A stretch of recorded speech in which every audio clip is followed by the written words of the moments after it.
नमस्कार दर्शकों, YouTube के मेरे चैनल में आप सबका स्वागत है। आज मैं वीडियो लेकर आई हूँ कन्या लगन व तुला राशि के लिए वर्ष 2024 का राशिफल। जो मेरे नए दर्शक है उनको मैं बता दूं कि मैं लगन व राशि दोनों से वीडियो डालती हूँ और आज का कॉम्बिनेशन कन्या लगन व तुला राशि है। सबसे पहले हम समझे कि कन्या लगन व तुला राशि का क्या अर्थ है। यह आपकी लगन कुंडली है। पहले भाव में 6 नंबर लिखा है, इसका अर्थ है आपका कन्या लगन। चंद्रमा दूसरे भाव में 7 नंबर में बैठा है, इसका अर्थ है तुला राशि।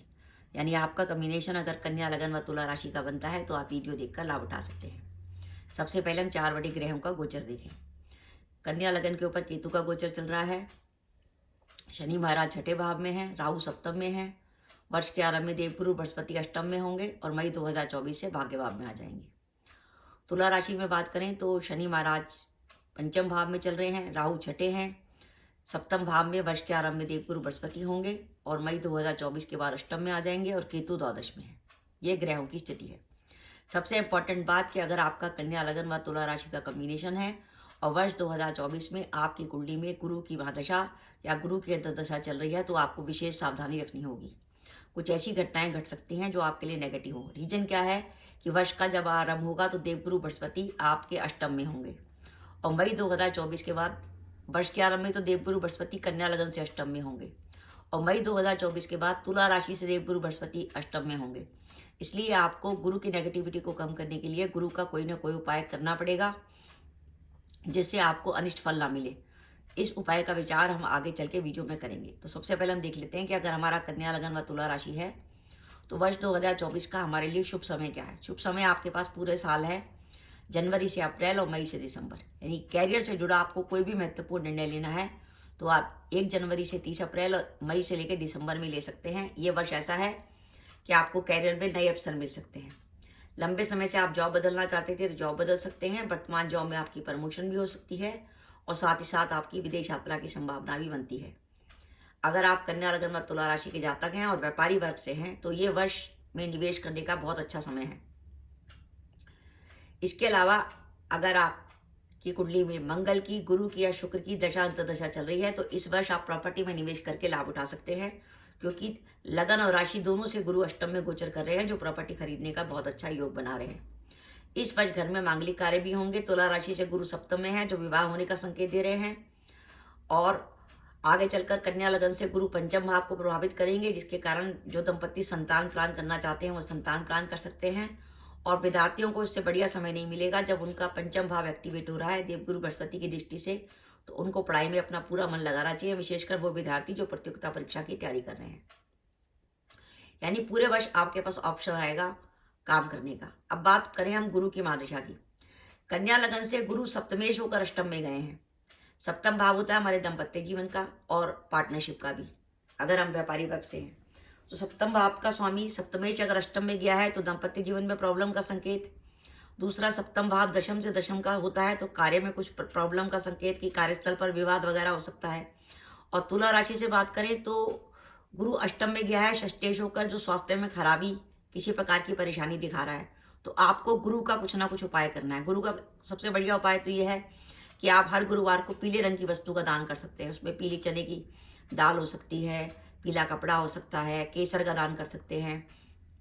और अगर आपको दाम्पत्य जीवन में प्रॉब्लम आ रही है तो आप 3 गुरुवार लगातार किसी विवाहिता स्त्री को सुहाग सामग्री दे सकते हैं, वो भी गुरु का बहुत अच्छा उपाय होगा। और अगर आपको लगे आपके लिए संभव हो तो आप हर पूर्णमासी को व्रत रखें और शाम को परिवार के साथ बैठकर भगवान सत्यनारायण की कथा करें, वो भी गुरु का बहुत अच्छा उपाय है। जब तक गुरु गोचर में नेगेटिव रहते हैं, पहले वो लगन से रहेंगे फिर वो राशि से रहेंगे। तो इस तरीके से अगर आप गुरु की कुछ ना कुछ रेमेडी करेंगे तो आपको गुरु के अनिष्ट प्रभाव आपके लिए कम हो जाएंगे। अब हम बात करें कि इस वर्ष हमें सावधानी क्या क्या रखनी है। जैसे मैंने पहले बताया, गुरु कन्या लगन से सप्तमेश होकर अष्टम में गए हैं तो एक तो प्रॉब्लम दाम्पत्य जीवन में आ सकती है।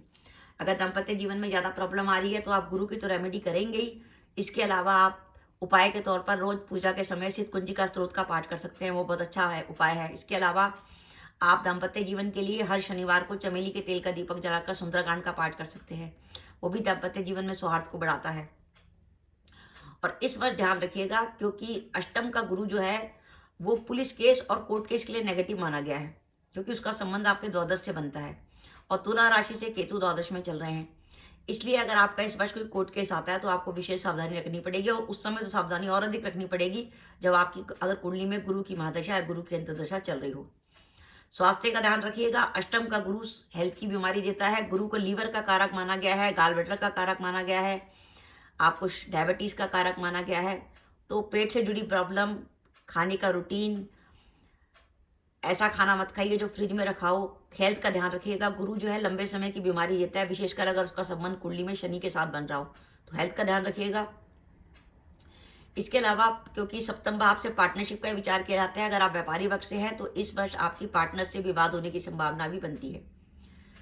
मानसिक चिंता और चिड़चिड़ापन की संभावना बनेगी, क्योंकि कन्या राशि से केतु का गोचर लगन पर हो रहा है। तो केतु की रेमेडी के तौर पर आप एक तो कुत्तों की सेवा कर सकते हैं, या तिल का दान कर सकते हैं, या मंदिर में कमल का दान कर सकते हैं, या चाहें तो उपाय के तौर पर 2-3 नीम के पेड़ भी लगवा सकते हैं, वो भी केतु की अच्छी रेमेडी हो जाएगी। तो इस तरीके से मन को शांत रखने की कोशिश करिए, हेल्थ का ध्यान रखिए।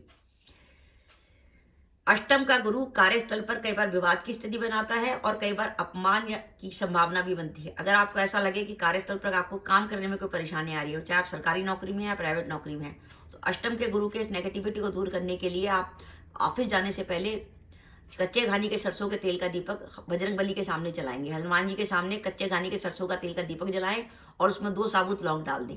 वहीं हनुमान जी को प्रणाम करके चले जाएं, और अगर उनके सामने हनुमान चालीसा करके जाएं बहुत बढ़िया, और हनुमान चालीसा ना कर सके तो कम से कम हनुमान जी की आरती करके फिर निकले परिवार के अपने कार्यस्थल के लिए।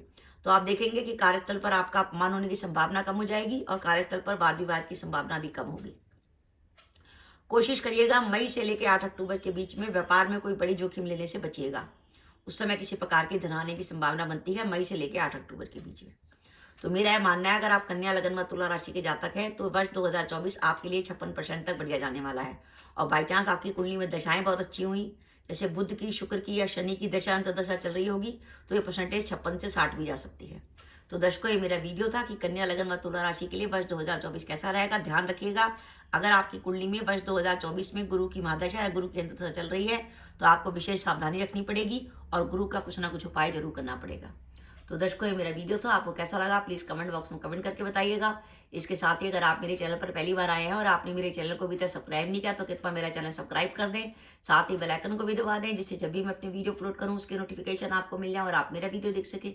इसके साथ ही नमस्कार दर्शकों, जय माता दी।